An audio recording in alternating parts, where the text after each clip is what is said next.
So guys अब मैं निकल चुका हूँ ऋषिकेश के लिए। मैं मुंबई इंटरनेशनल एयरपोर्ट पर हूँ। आज मैं ऋषिकेश जा रहा हूँ। ऋषिकेश में काफ़ी मज़ा आने वाला है बिकॉज़ वहाँ पे राफ्टिंग करने का काफ़ी अच्छी व्यवस्था है। बिकॉज़ वहाँ मैं कुछ लोगों जानता हूँ, बिकॉज़ मैं बीते साल भी वहाँ पे गया था। तो वहाँ मेरे बहुत सारे दोस्त भी बन गए थे और अब मैं फिर से एक बार ऋषिकेश जा रहा हूँ। काफ़ी मज़ेदार होने वाला है। मैं एयरपोर्ट पहुँचा तो वहाँ गोविंदा जी भी आ गए थे। तो गोविंदा जी की काफ़ी सारी फ़ैन फॉलोइंग है, तो बहुत सारी भीड़ लग गई थी। काफ़ी लोगों ने फॉलो कर रहे थे उस टाइम पे।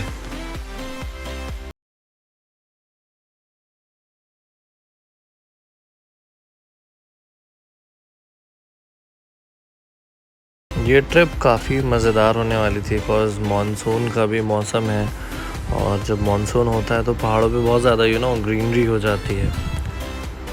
तो मैं बारिश में ऋषिकेश फर्स्ट टाइम जा रहा था और मन में एक डर भी था कि पता नहीं राफ्टिंग चल रही होगी कि नहीं। देखते हैं वहाँ जाके पता चलेगा राफ्टिंग चल रही है कि नहीं। तो आइए चलते हैं ऋषिकेश।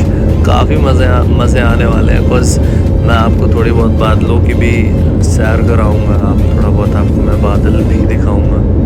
मुझे बताइएगा ज़रूर। आई नो ये थोड़ा ब्लॉग थोड़ा नहीं बहुत ज़्यादा लंबा होने वाला है बिकॉज़ मैं आना जाना दोनों कवर कर रहा हूँ। जितनी भी मैं वहाँ मस्ती करूँगा वो सब भी मैं वो सारा कुछ मैं कवर करके डालने वाला हूँ। तो फाइनली हम तैयार हैं टेक ऑफ के लिए और ये हम मुंबई से उड़ चुके हैं। मुंबई शहर काफ़ी सुंदर दिखता है। दिन में तो दिखता ही है बट रात में काफ़ी ज़्यादा सुंदर दिखता है।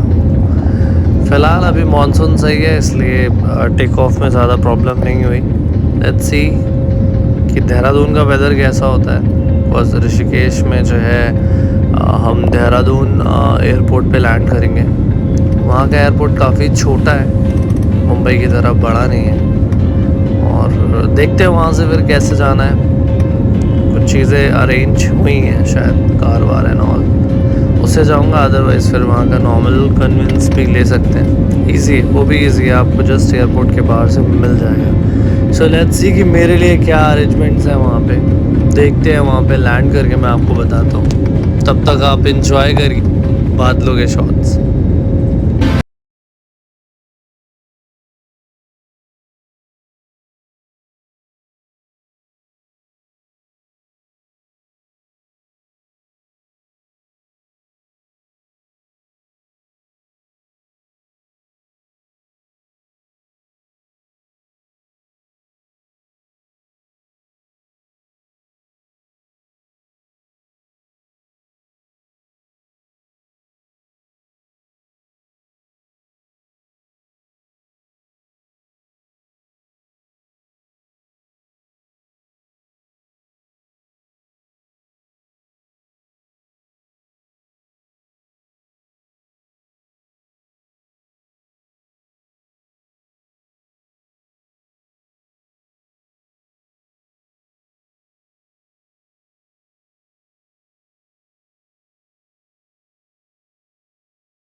फ्लाइट में आपको अभी भी मास्क पहनना होता है जैसे आप पहले पहनते थे। थोड़ा अनईज़ी हो जाता है बिकॉज जब आप 2-2.5 घंटे ऐसे लगातार मास्क पहनते हैं थोड़ा अनईज़ी फील होता है। बट अभी तो काफ़ी लोग मास्क नहीं लगाते एयरपोर्ट पर भी, वो चॉइस के ऊपर हो गया आपके। बट अपनी सुरक्षा के लिए ज़रूरी है कि आप मास्क लगा के बैठें बिकॉज जहाँ पे भी मास गैदरिंग है, जहाँ बहुत सारे लोग हैं, वहाँ पे अपनी प्रिकॉशन के लिए आपको मास्क लेना ही चाहिए।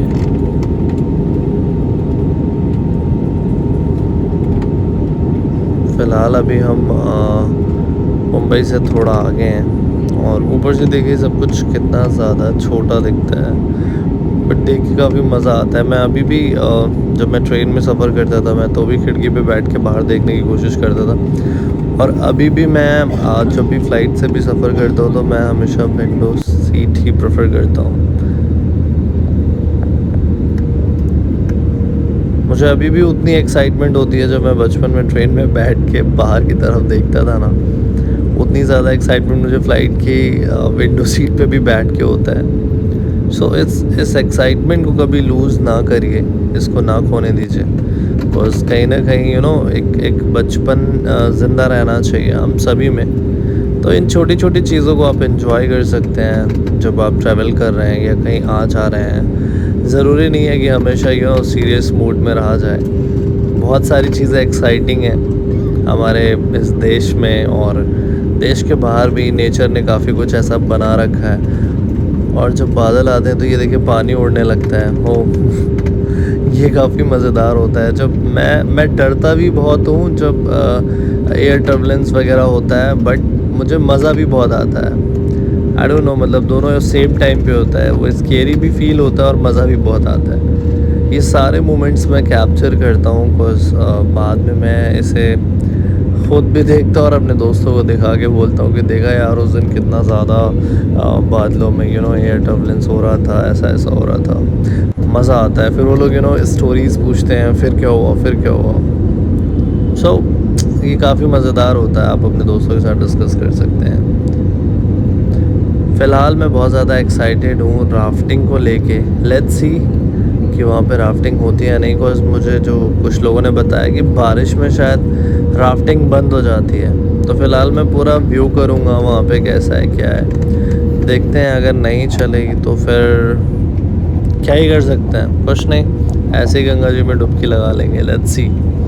तो आइए चलते हैं Rishikesh.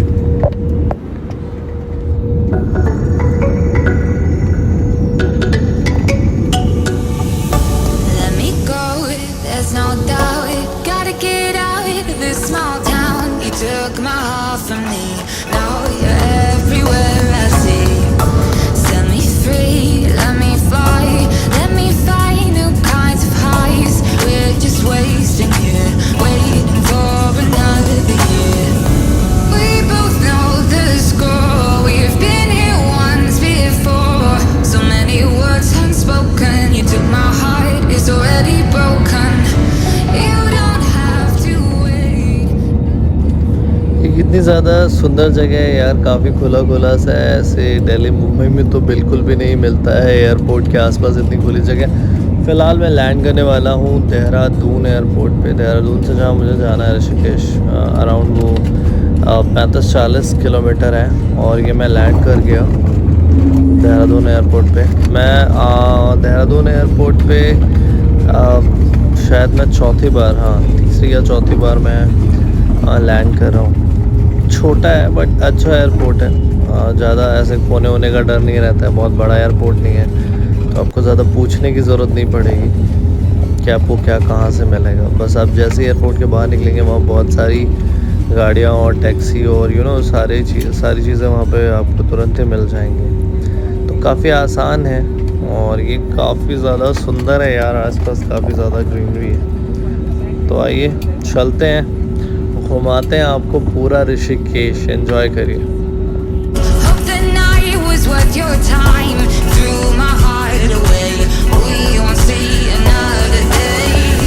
We both know the score. We've been here once before. So many words unspoken. You took my heart, it's already broken.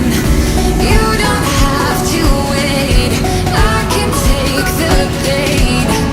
I will surrender. Let me go. It's a new adventure.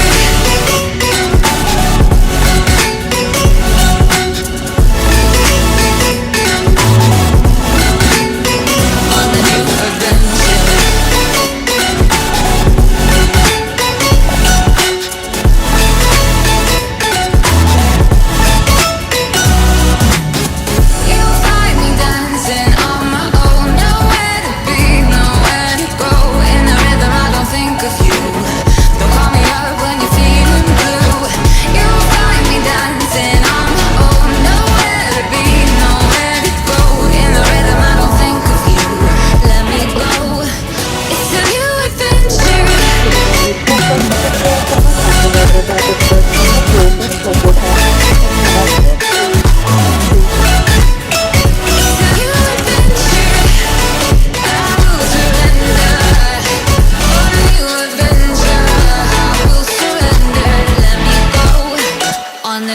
adventure.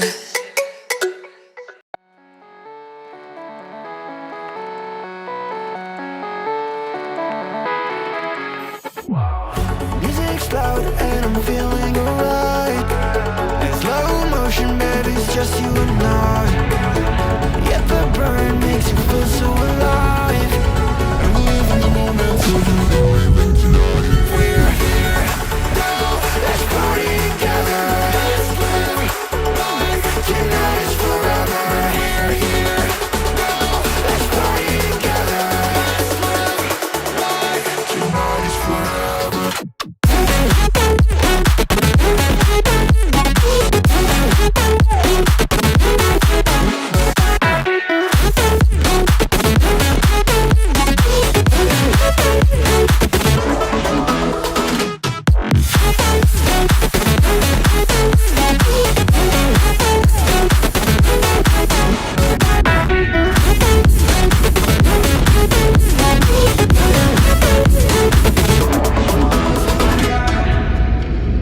Let the rhythm move us, yeah baby, take it too far. You're at the center of my attention, yeah you got me so lost. I love the way that you move and how the lights keep up the groove. We're like in a movie, baby, but it's ending too soon. We're here now, let's party together. Let's live like tonight is forever. We're here now, let's party together. Let's live like tonight is forever.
और traffic नियमों का पालन ज़रूर करें because Rishikesh में, देहरादून में checking बहुत ज़्यादा है।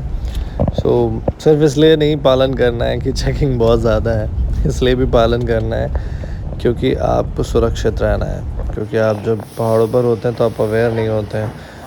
और मैं पहुंच गया दादी के पास, ये दादी की शॉप पे। इन्होंने सब कुछ, शायद इन्होंने ही नहीं, वहाँ सब कुछ बहुत महंगा मिलता है।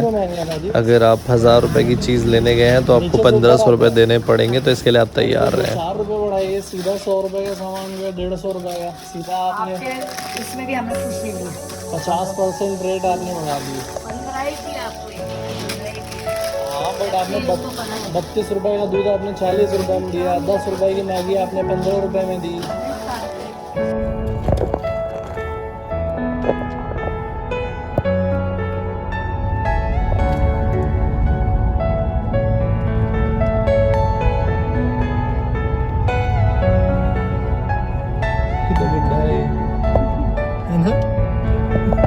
देख कैसे रहा ना।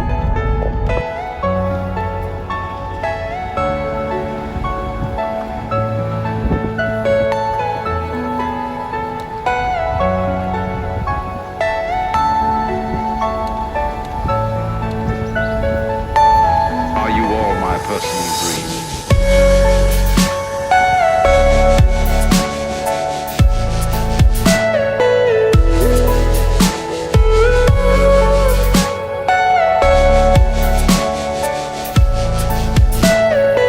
Everything you know is in your mind.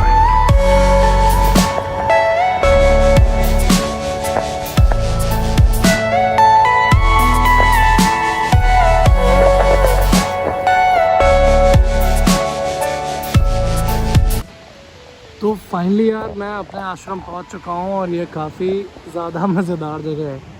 थोड़ा भी शाम हो गई है बट बहुत बढ़िया जगह है ये।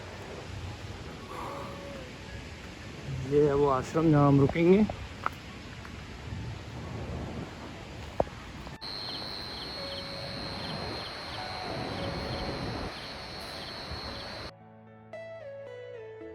सो ये जगह है, थोड़ा ये मॉडर्न आश्रम है और यहाँ पे कानून है आपको अपने बर्तन खुद से धोने हैं। टाइमली आपको खाना मिलेगा और उसके बाद ये बहुत सारे देखिए टैब्स बने हुए हैं। यहाँ पे आपको अपने बर्तन चम्मच जो भी है खुद से धोना है। फ़िलहाल मैं रात के 2 बजे मैगी बना रहा हूँ। वहाँ पे आपको गैस चूल्हा भी प्रोवाइडेड है, आप आराम से चाय बना सकते हैं। और मैं अर्ली मॉर्निंग उठ गया यार, और यहाँ की ब्यूटी तो मतलब देखते ही बनती है। आप पहाड़ों के बीच अगर रहते हैं, आप मॉर्निंग में जल्दी उठते हैं, तो आपको काफ़ी ज़्यादा ऐसे नज़ारे देखने को मिलेंगे जो शायद आपने लाइफ में कभी देखे ना हो या कभी एक्सपीरियंस ना किए हो। और फ़िलहाल मैं जहाँ रुका था वहाँ 2 नदियों का संगम है। एक हेम नदी है और एक सामने जो बद्रीनाथ की तरफ से गंगा नदी आ रही है वो है। तो जस्ट संगम के पास रुकना ये मेरे लिए अपने आप में एक बहुत बड़े सौभाग्य की बात थी।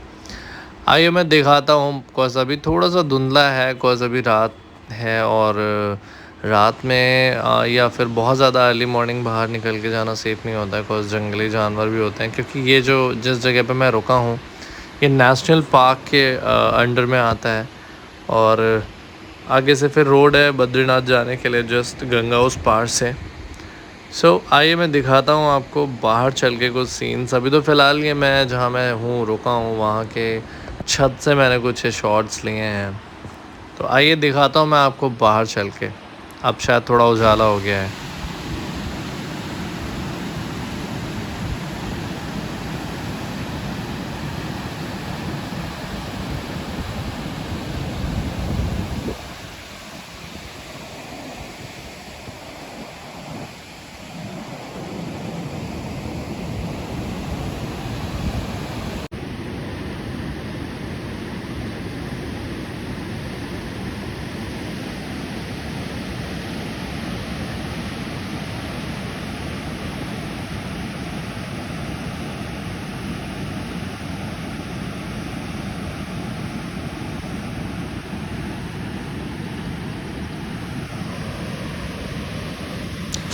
काफ़ी सुंदर जगह है ये। और कमाल की बात तो ये है कि यहाँ पे जो 2 नदियाँ हैं, लाइक यहाँ पे 2 नदियों का संगम होता है। एक हेम नदी है और एक जो बद्रीनाथ से गंगा जी आ रही हैं वो है। हेम नदी का पानी एकदम हरा है, एकदम साफ़ सुथरा है। बट अभी गंगा जी का पानी थोड़ा सा लाइक थोड़ा सा कलर उसका मिट्टी जैसा है। बिकॉज़ अभी बारिश का सीज़न है और वो पहाड़ों से होके आ रही हैं गंगा जी, जिसकी वजह से वो पानी थोड़ा सा अभी मटमैला सा दिख रहा है। बट बहुत सुंदर जगह है। अगर आप यहाँ आते हैं तो आपको सच में मन की शांति मिल जाएगी और बहुत पीसफुल प्लेस है। चूँकि मैं मुंबई में रहता हूँ तो मुंबई की लाइफस्टाइल कुछ ऐसी सी है कि वहाँ पे आपको बहुत सारा काम वाम करने के बाद एक शाम को या रात में एक स्ट्रेस होता है। कई बार बहुत सारे लोगों को नींद नहीं आती है। फ़िलहाल यार मैं जब से ऋषिकेश आया हूँ यहाँ पे आराम से नींद आ जाती है। जल्दी खाना, जल्दी सोना और सुबह जल्दी उठना और पूरे दिन को अच्छे से एंजॉय करना, ये रूटीन है यहाँ का। यहाँ अपने आप आँख खुल जाती है। और जब आप पहाड़ों के बीच होते हैं तो यहाँ के अलग वाइब्स हैं और आपको देखने को मिलता है कि दुनिया में कितने लोग हैं जो हमसे विशाल हैं। जैसे ये बड़े बड़े पहाड़, बड़े बड़े जानवर जितने भी आप यहाँ पे देख सकते हैं, हाथी हो गया, या अगर आप नेशनल पार्क के आसपास हैं कहीं, और इन पहाड़ों को, इन नदियों को, इन झरनों को, इन वाटरफॉल्स को देख के आप अंदाज़ा लगा सकते हैं कि नेचर में हमसे बहुत कुछ ऐसा है जो हमसे बहुत बड़ा है। सो हमें नेचर के साथ खिलवाड़ नहीं करना चाहिए। हमें इन्हें बहुत संभाल के रखना चाहिए।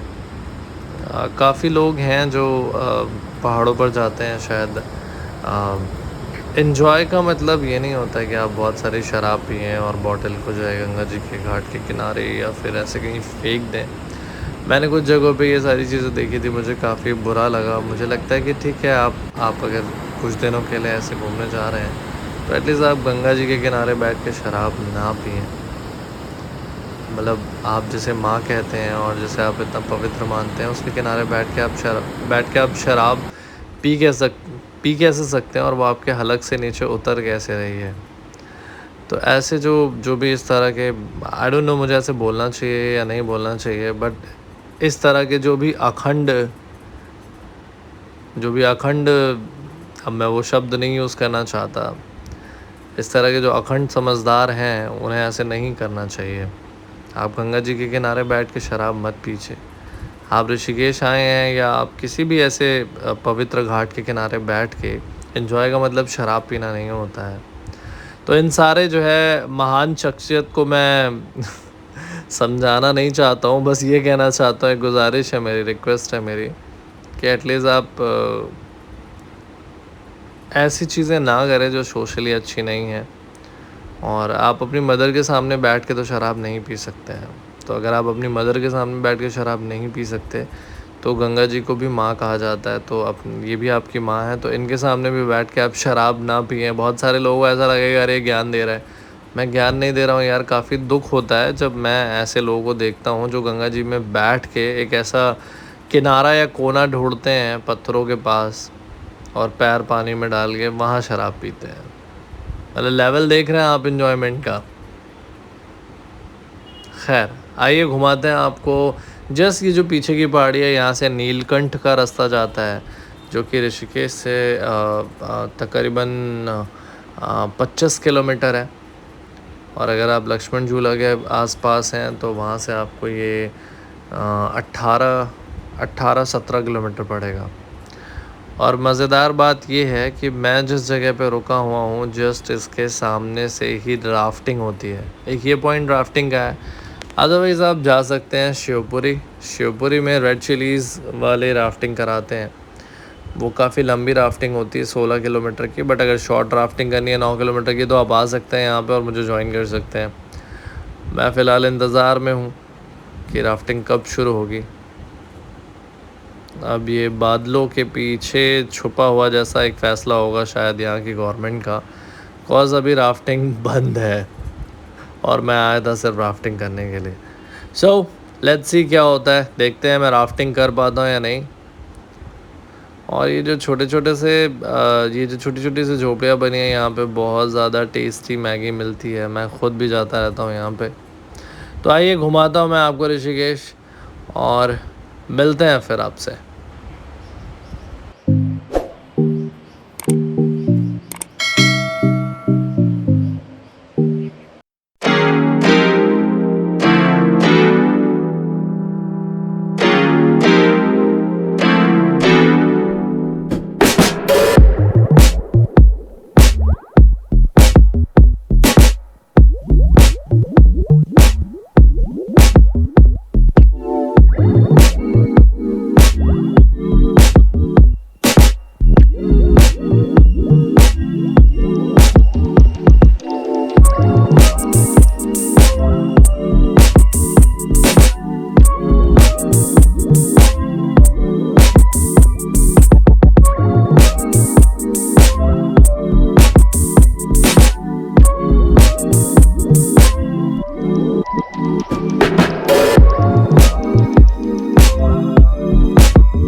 गोवा में था, बट ऐसी जगह पे अगर आप थोड़ा सा आप निकल के से बाहर घूम भर लेना तो भी मन शांत हो जाता है और एक थेरेपी हो जाती है शरीर की। तो ऋषिकेश कह सकते हैं कि अपने आप में एक दवा है, अपने आप में एक थेरेपी है, अपने आप में हर उस मर्ज का इलाज है जो मेट्रोपॉलिटन सिटी में लोग जो है अपनी स्ट्रेस भरी ज़िंदगी से ले लेते हैं।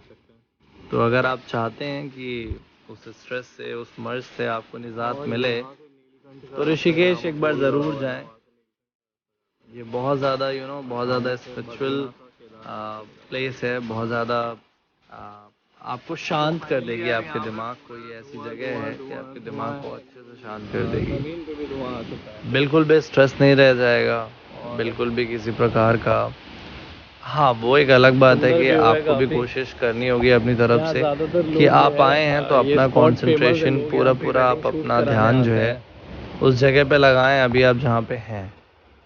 ऐसा नहीं होना चाहिए कि आप हैं ऋषिकेश में और जो है दिमाग जो है आपका जो है वड़ा पाव खा रहा है मुंबई में। ऐसी कोई चीज़ इमेजिन नहीं करनी है कि मैं अभी कहीं और हूँ। बस आप ये इमेजिन करिए कि आप पहाड़ों के बीच हैं, आप शंकर जी की नगरी में हैं, यहाँ से काफ़ी पास में ही है। अगर आप जाना चाहें तो आप बद्रीनाथ और केदारनाथ भी जा सकते हैं। नदी के ऊपर भी धुआं और आप देख पा रहे होंगे सामने कितना ज़्यादा फॉग है सुबह सुबह पहाड़ों के बीच में। तो आइए मैं आपको घुमाता हूँ और भी कुछ हिस्सों में। बस अभी मुझे यहाँ से थोड़ा निकल के बाहर जाना है। आपको ये थोड़ा सा दूर पड़ता है ऋषिकेश से 8 किलोमीटर आगे, 6 किलोमीटर शायद ये आगे है जहाँ मैं हूँ। और यहाँ से कोई कन्वेंस वगैरह नहीं मिलता है, तो आपके पास अपना व्हीकल होना चाहिए। फिलहाल मेरे पास मेरा व्हीकल है, एंटॉक आई हैव, और उससे मैं जाऊंगा। बट यहाँ पे बस प्रॉब्लम ये है कि आपको दिन में जाके दिन में ही वापस आना होता है। अगर आप दिन में वापस नहीं आ पाए तो रात में आते वक्त जो है थोड़ा जानवरों का खतरा रहता है। और ये कुछ फ्रेंड्स आए हुए थे मेरे, जिन्होंने पहाड़ पे थार खड़ी कर दी। वो 4x4 का सिस्टम दिखा रहे थे। खैर ठीक है, इसके भी अपने अलग मज़े हैं, बट मुझे नहीं लगता कि पहाड़ों पे ऐसा कोई स्टंट करने की ज़रूरत है। और ये वो महान शख्सियत हैं जिन लोगों ने शराब पी के गंगा घाट के किनारे फेंक दिया होगा। फ़िलहाल मैं राफ्टिंग के लिए आ चुका हूँ, जिसके लिए मैं ऋषिकेश आया था। और कह सकते हैं कि मैं काफ़ी उदास था कि पता नहीं राफ्टिंग होगी या नहीं होगी।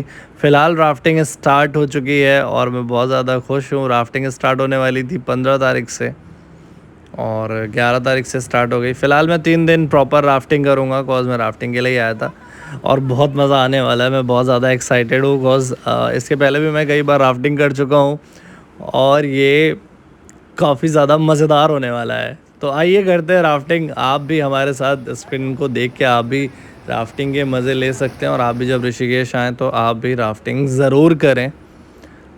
मेरे पास कुछ कांटेक्ट नंबर हैं जिनके साथ मैं राफ्टिंग करता था, जो काफ़ी रिजनेबल प्राइस में राफ्टिंग कराते थे।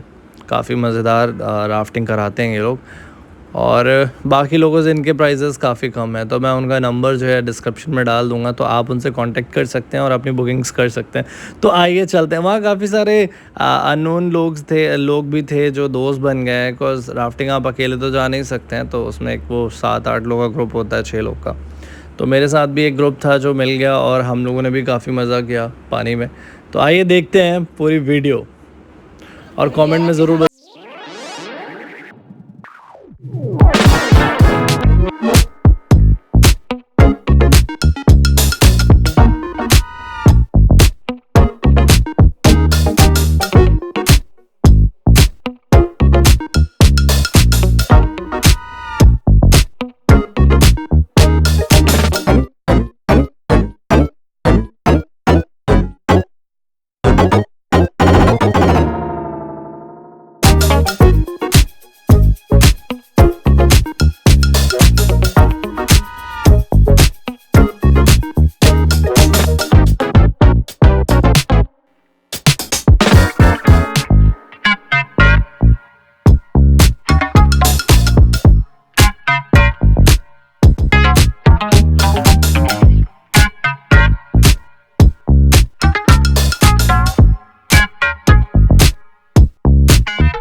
सड़कों पे कोई नहीं होता है, बहुत कम लोग होते हैं और रात में समझ में भी नहीं आता है। तो मैं तो कुछ काम से गया था जिसकी वजह से मैं फंस गया और अभी मुझे रात में अकेले जाना पड़ रहा है स्ट्रीट लाइट्स के लिए। ये थोड़ा मुश्किल भरा हो सकता है, मुश्किल भरा इसलिए है क्योंकि यहाँ जंगली जानवरों के आने का भी खतरा होता है। रात में इसीलिए मना करते हैं। और अभी कपड़ों में थोड़ा सा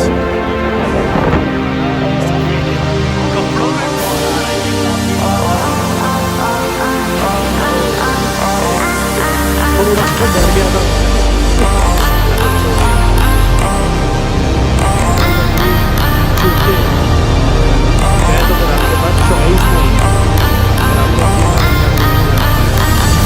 और अगर आप 100 फीट 80 फीट या 200 फीट ऊपर से गिरेंगे ना अकॉर्डिंग टू हाइट तो वो बहुत प्रॉब्लमेटिक। सो आगे से रास्ता थोड़ा ख़राब है तो मुझे इसे स्पोर्ट्स मोड पे डाल लेना चाहिए अपनी गाड़ी को। Okay sports mode. सबसे दुर्भाग्यपूर्ण ये है कि गंगा जी में अंग्रेज़ी शराब का ठेका खोल दिया इन लोगों ने। ये थोड़ा सा बुरा लगता है मुझे बिकॉज़ इसकी ज़रूरत शायद यहाँ नहीं थी और गंगा जी में तो बिल्कुल ही नहीं थी।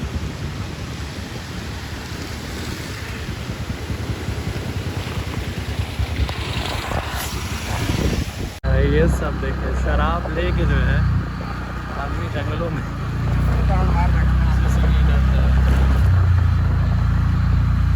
काफ़ी रिस्की है। जस्ट इसके नीचे खाई है, काफ़ी ज़्यादा रिस्की है ये। और लोग शराब लेने के बाद कहीं भी जा सकते हैं। और यहाँ से काफ़ी ढलान है तो मुझे आराम से जाना होगा।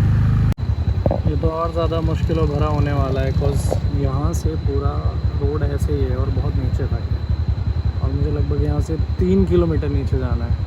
ये काफ़ी मुश्किल हो जाएगा मेरे लिए। और जहाँ मैं पहुँचूँगा वहाँ जंगली जानवरों का भी खतरा है, लाइक हाथी चीता ये सारे के सारे। मैं थोड़ा लेट हो गया हूँ और अंधेरा हो चुका है, इसीलिए आश्रम में लाइक अगर आप 7 बजे तक पहुँच जाते तो ठीक है, बट अभी लगभग 10 साढ़े 10 हो रहा है, शायद उससे भी ज़्यादा। Let's see. तो इतना ज़्यादा अंधेरा है यहाँ पे और कुछ भी नहीं है और गेट यहाँ पे नेटवर्क नहीं है तो गेट खोलने की व्यवस्था नहीं है। माय गॉड, बस गाड़ी खड़ी हुई है मेरी एंड मैं वेट कर रहा हूँ कि कोई आ जाए और जल्दी से खोल दे। सामने पहाड़ है और गंगा नदी है और हेम नदी है।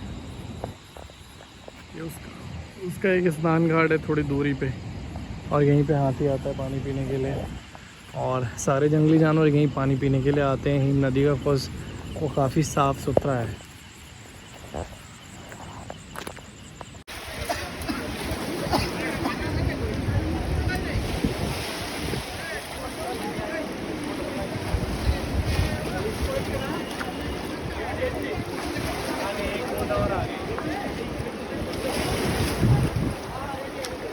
राजवी मेरे ऊपर मत आए लो रे।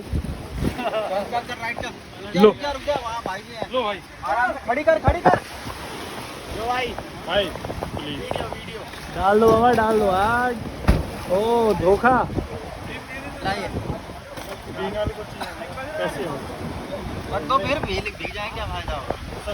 चाबी है गाड़ी, पैसे दे दो यार कोई नहीं, वो दे दो गाड़ी चाबी निकाल। आपका मोबाइल फोन पर्स घड़ी चाबी कैश जो भी है इसमें डाल दीजिए, सब डाल दीजिए सब। फ़िलहाल मुझे राफ्टिंग करके बहुत मज़ा आया बट अब मुझे वापस मुंबई जाना है तो मैं पहुंच चुका हूं देहरादून एयरपोर्ट और देहरादून एयरपोर्ट से मैं मुंबई जाऊंगा वापस। काफ़ी अच्छा एक्सपीरियंस रहा, काफ़ी मज़ा आया और यहाँ का वेदर भी काफ़ी अच्छा था जितने दिन में रहा। और मुझे लगा था शायद वेदर चेंज होने की वजह से लोगों को 1-2 दिन शायद प्रॉब्लम होती है थोड़ी सी। मुझे फ़िलहाल ऐसा कुछ यहाँ पे फ़ील नहीं हुआ। मेरे लिए काफ़ी मज़ेदार एक्सपीरियंस रहा और एक लंबा समय बिता के मैं वापस गो फर्स्ट की फ़्लाइट से वापस मुंबई जा रहा हूँ। सो देहरादून एयरपोर्ट काफ़ी छोटा एयरपोर्ट, काफ़ी ज़्यादा छोटा एयरपोर्ट है। सो यहाँ आपको बहुत सारी चीज़ें नहीं मिलेंगी। यहाँ किसी तरह का कोई ब्रांड नहीं है। खाने पीने की बहुत सारी चीज़ें या बहुत सारे दुकान यहाँ पे या शॉप्स नहीं है, रेस्टोरेंट्स वगैरह। सो आप अपनी चीज़ें अपने साथ लेके आएँ, और थोड़ा सा उतना सुविधाजनक नहीं है जितना बाकी और बड़े एयरपोर्ट्स होते हैं। कुछ शायद ये नया डेवलप है, जो भी जैसा भी है। फ़िलहाल मैं मुंबई के लिए उड़ान भर रहा हूँ। सो आइए फिर से एक बार मैं आपको बादलों में ले चलता हूँ, पर ये उड़ान थोड़ी शायद मुंबई लैंड करने से पहले थोड़ी डिस्टर्ब करेगी, बस मुंबई में बारिश बहुत ज़्यादा है। सो एयर टर्बुलेंस होने का फिर से एक बार चांस है, और वहाँ थोड़ा सा और ज़्यादा डर लगता है क्योंकि वहाँ हमेशा पानी बरसता रहता है। तो डर ये होता है कि रनवे पे पानी पड़ा होता है काफ़ी ज़्यादा। सो ऐसा मैंने हॉलीवुड मूवीज़ में देख रखा है कि ऐसे रनवे पे जो है, ट्रैक पे जो है पहिए फिसल जाते हैं फ्लाइट के। खैर ऐसा कुछ नहीं होने वाला है, लेट्स सी। और ये देखिए बादलों की सीनरी, एक बहुत प्यारी सी सीनरी। सो आइए मिलते हैं मुंबई में आपसे। मैं काफ़ी दिनों से अपने किट्टू से भी नहीं मिला हूँ, तो जाते ही मैं अपने किट्टू से भी मिलूँगा। तो आइए फिर मैं आपको शेयर कराता हूँ एक बार फिर से इन बादलों की। शेयर करिए और इन्जॉय करिए।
मौसम बहुत ज़्यादा ख़राब है। आप देख पा रहे हैं कि सब वाइट बादलों के अंदर से बाइक पिछले आधे घंटे से जा रही है।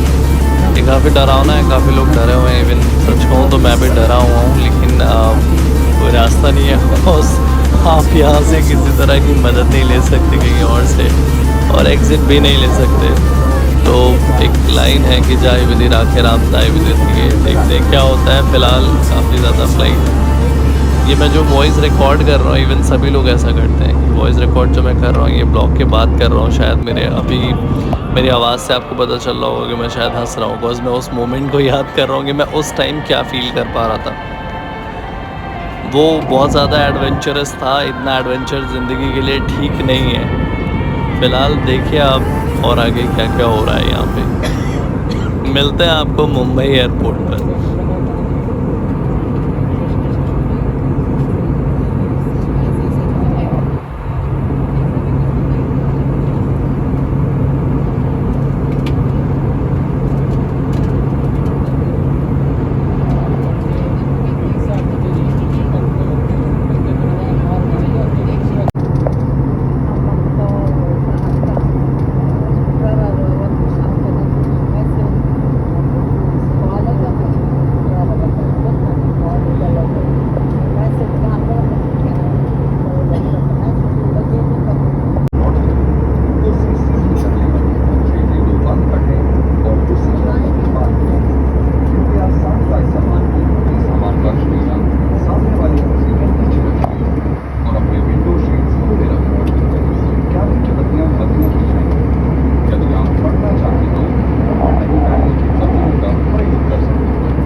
फाइनली मैं मुंबई लैंड करने वाला हूँ, लेकिन इतनी ज़्यादा दुर्दशा हुई है बादलों में लोगों की, सभी लोग डर गए थे और इतना ज़्यादा एयर टर्बुलेंस था और बहुत सारे लोग परेशान हो गए थे, इवन मैं भी। तो फाइनली मैं मुंबई लैंड कर चुका हूँ माया नगरी में, और मैं यहाँ से सीधा जाऊँगा घर और मिलूँगा अपने किट्टू से। मैं काफ़ी दिनों से मिला नहीं, शायद काफ़ी नाराज़ होगा। सो आइए चलते हैं। फ़िलहाल आपको दिखाएंगे थोड़ा सा मुंबई एयरपोर्ट भी, बट मुंबई एयरपोर्ट पे काफ़ी ज़्यादा बारिश है, शायद काफ़ी ज़्यादा रश भी होगा बाहर की तरफ। लेट्स सी क्या हाल चाल है मुंबई के। फिर मिलता हूँ मैं आपसे अगले ब्लॉग में, नेक्स्ट ब्लॉग में। शायद मैं कहीं और जाऊँ घूमने और मैं वहाँ की चीज़ें कवर करूँ। ये ब्लॉग दोस्तों काफ़ी ज़्यादा लंबा हो गया है, पर हाँ अगर आप देखेंगे तो काफ़ी मज़ा आने वाला है इस ब्लॉग को देख के। और अगर आपको ऋषिकेश की कोई भी इन्फॉर्मेशन चाहिए तो आप एक नीचे कमेंट कर सकते हैं, वहाँ पे मैं ज़रूर कोशिश करूँगा कि मुझे जितनी नॉलेज है ऋषिकेश की, या जो चीज़ें कहाँ पे क्या सस्ता है, कहाँ पे क्या कैसे आप जा सकते हैं कम पैसों में, या फिर लग्जरी आप चाहते हैं, तो मैं दोनों ही तरह की चीज़ें आपको सजेस्ट कर पाऊँगा। सो इस बार के लिए इतना ही फ़िलहाल, मिलते हैं फिर अगले नए ब्लॉग में। Do hope you had a comfortable flight. On behalf of Captain Maitreya Shah, Captain Akhilesh Patel and the entire set of crew, we thank you for choosing to fly with Go First.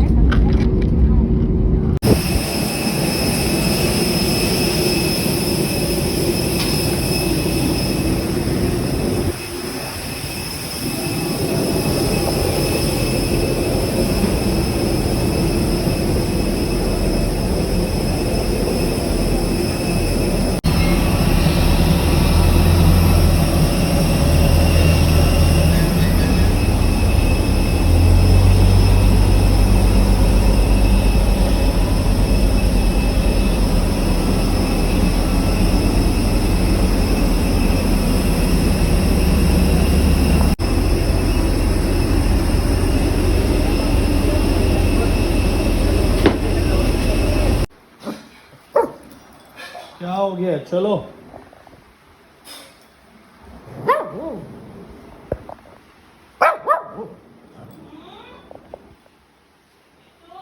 चलो अपना खाना खाओ चुपचाप।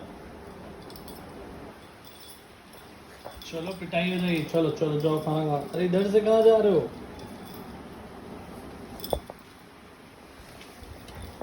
हाँ ठीक है, चलो अभी जाओ।